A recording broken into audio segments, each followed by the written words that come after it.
You ask me why they are concentrating so much against me, my person, and accusing me of mass murdering or even money manipulation, which is very far from my nature. The adopting this Nazi-like propaganda is something quite curious.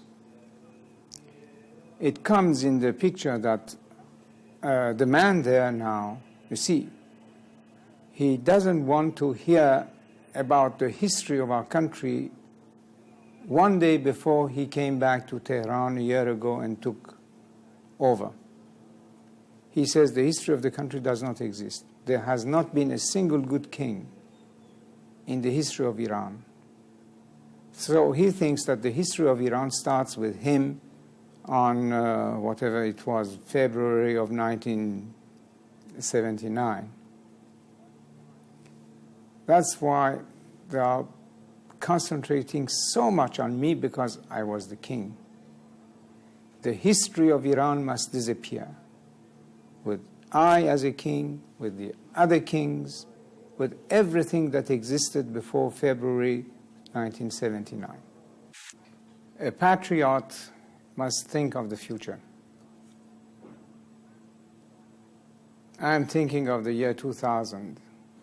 If we kept our youth and our population out of the orbit of the new technology, how could we be competitive with the rest of the world in the year 2000? Unless we are ready to fall in the category of the fifth or sixth great nations. Now they say that boys of 15 and girls of 13 could marry. Our population explosion is 3.2 already. Soon it will become, I don't know, in the category of 5 to 6%. How are they going to feed these mouths? Especially if what now is making the wheels turn somewhat, that his oil money will be finished. It's only through technology and mastering the science, and the future of the world is based on technology and science. And this is only in the Western world that you could find.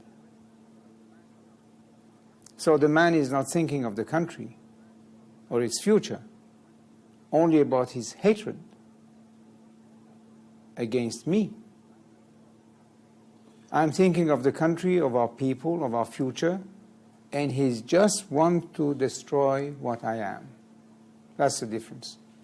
How do you think future generations of Iranians will view your 37 years?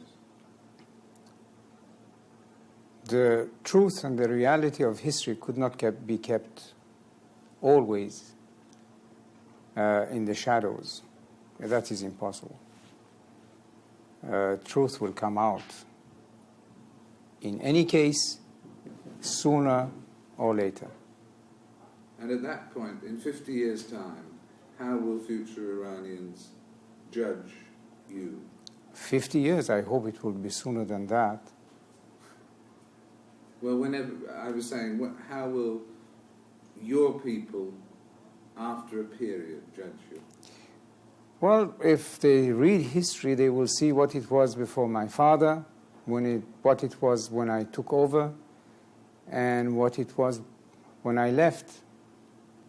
Do you feel that your people let you down, or that you let your people down?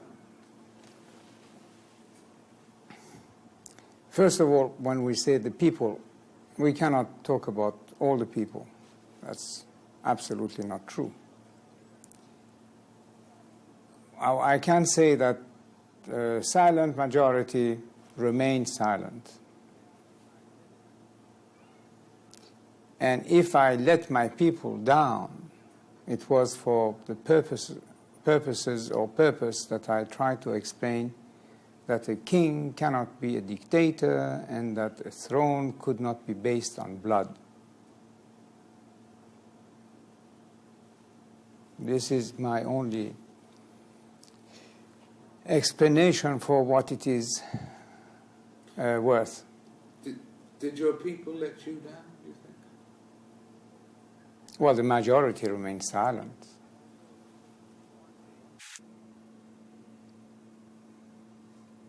Is the worst thing about being here thinking of your homeland?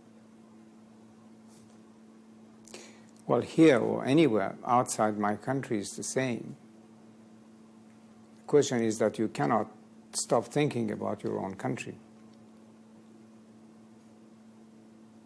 What do you miss most about it?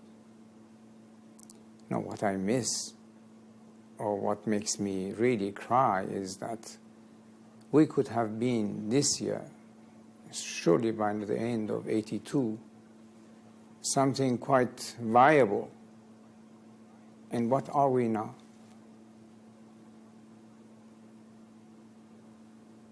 What has it served? The religion? Democracy? Human rights? The rule of the people?